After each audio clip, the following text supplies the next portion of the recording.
What's happening, road dogs and highway hounds? Quick update. Talk about the Ethereum hard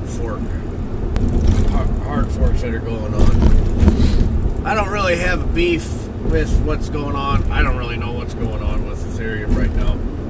With the forking situation, you know, sun's in my eyes. It's in the morning, folks. I'm trying to get a video off to you guys.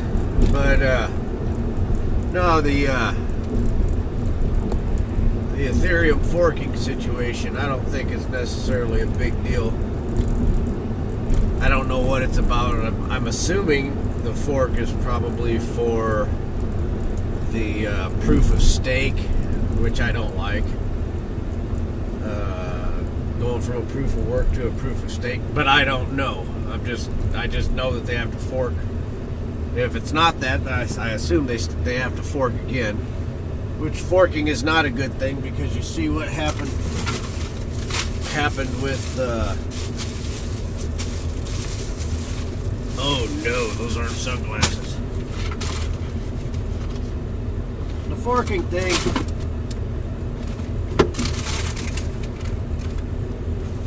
you don't want to be forking your stuff up. I don't have any sunglasses. There's some. Put the loud ones on again. My daughters. What was I talking about? Oh, the forking situation. The reason why I got my panties all up in a bunch about that first fork was because it was protecting special interests. And with the background of Ethereum,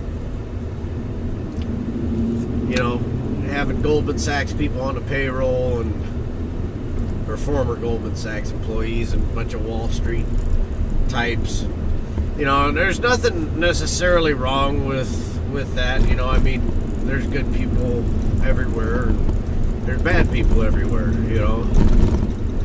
But, you know, that fork, when it come down with the Ethereum hard fork and Ethereum Classic, that fork was jacked up. That should not have been.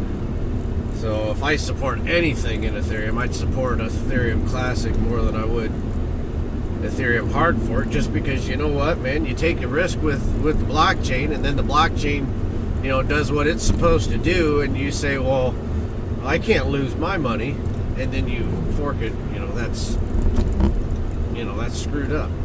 You know, I like Bitcoin and Litecoin, and I'm fully aware that Bitcoin and Litecoin could fail, and that would really suck. But it's an alternative monetary system to what we have now. I think it's a better monetary system to what we have now because it's deflationary.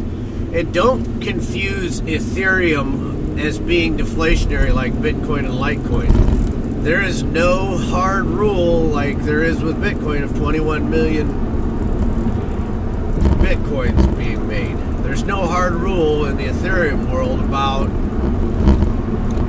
you know, there's going to only be X amount of Ethereum. There wasn't in the beginning at the pre-sale, and I don't know if there is or isn't now, and I don't really care because of the way it was released. I don't like the way it was released. But what I'm saying is, all things are not equal in your different cryptocurrencies and altcoins, okay? Well, there's a lot of new people. Man, that sun is bright. It's getting that time of year. But, you know, and you know, my handle when I was trucking was Cowboy, and I may be going back to trucking here soon. Speaking of trucking, I know that dude.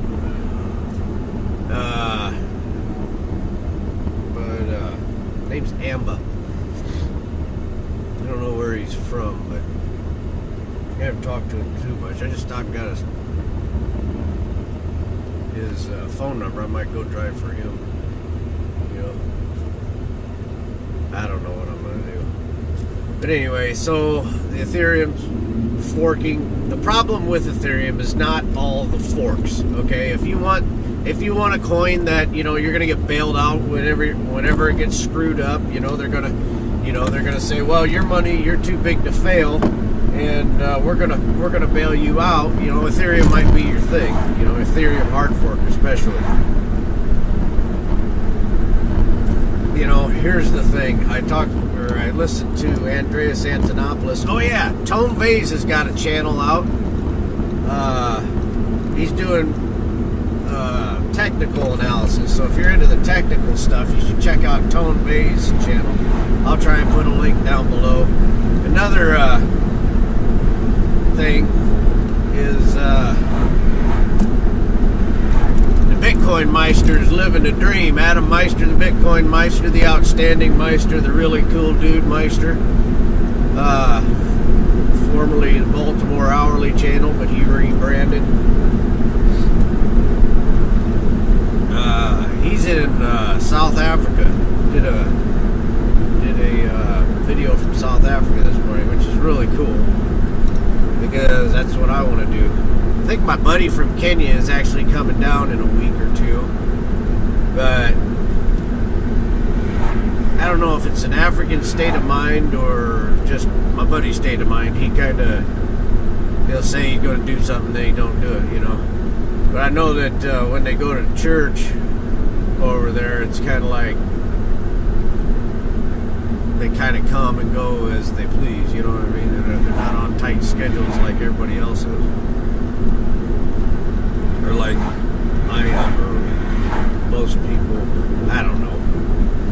Anyway, so, yeah, the Ethereum hard fork. The problem with Ethereum that I see is the way it was released.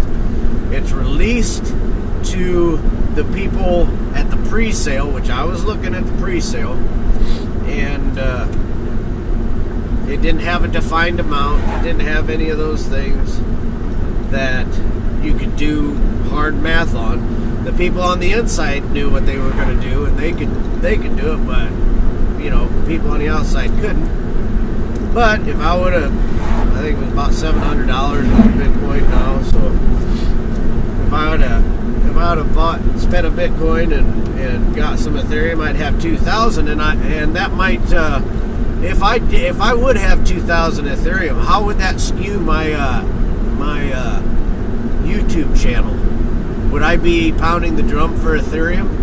You know, that's pretty ingenious the way they release that stuff. You know, they give 12% to themselves. They can do all that, and then they get all the Bitcoin from the crowdfunding. They can buy more Ethereum there and control the price and drive things up and down. And I just don't like Ethereum, folks. I'm sorry, but I guess what I'm trying to say in this video is these forks that are going on, and I haven't been paying attention much because I'm working. I'm not driving the truck anymore, so I don't have time to pay attention to everything. Like that whole clown thing, I hadn't heard nothing. The only thing I've heard is people joking about the clowns. You know, clowns were cool till a month ago, you know. But I don't even know what the heck's going on. I think people are killing people in clown outfits or something. I don't know. I've never liked clowns. But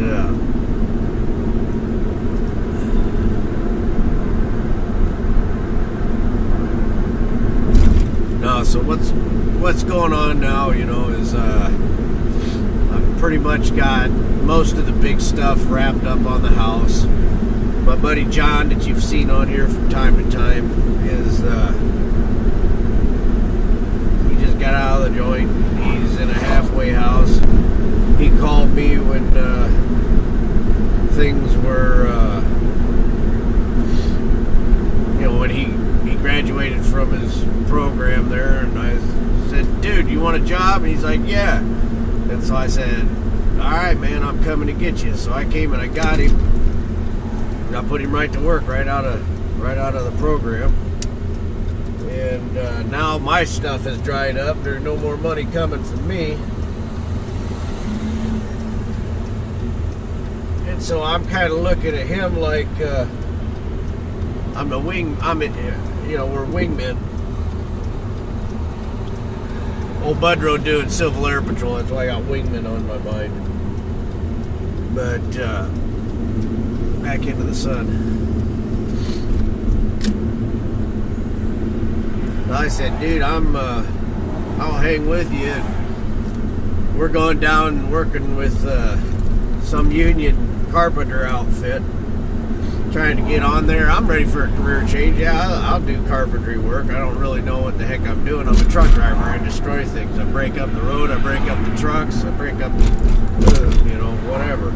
That's what truck drivers do. They break things and they call somebody and say, hey, come fix this. So about time I start building stuff rather than tearing stuff up. So we've been doing that for the past couple weeks. Working actually for a homeowner who was kind of in a pinch like I was with my house. I had an insurance claim and a little bit of a contractor fail, and that's kind of what's going on down there. But it could possibly turn into something to where, the contractor picks us up. We become union carpenters and they send us to school and all that kind of stuff. Or the homeowner could pay us, just out of his insurance claim money. Or next week I could be down getting a job down in some other part of town. That's a nice thing about being a truck driver. You pick up the newspaper and you look for jobs. It's always got transportation jobs. I can always go drive a truck. But I kind of want to do something different. And I don't want to leave my buddy down, because, man, he's sitting at that place right now. I'm on the way to go get him. And I know he hates it. But, you play, you pay. And, but that's pretty much what's going on. Hopefully things will start settling down here in my life, and I'll get into a routine, and, this kind of nightmare of a year will come to a close. But what a year, man. What a year. November of last year, we had a meeting at the trucking company. Like, we lost our bread and butter, our Fortune 500 company, but don't worry, we're going to get them back. We're going to survive, So I lost my truck, and now it makes me ill just thinking about it. But it destroyed my credit, because I'm sitting there thinking, okay, they're going to work it out. They're going to work it out. They didn't work out. Shut the whole thing down. Now they're thinking, I'm waiting for them to come after me now, try and, I don't know what they're thinking. But I'll tell you what, if they start coming after me, I'll go after them, because they're the ones that took, I ain't going there, folks. I ain't going there. But anyway, no, it's just, I just wish people would do what they're supposed to do. Just do what you're supposed to do. It's simple. Simple. Yet nigh impossible. Adios, muchachos. I'm out of here.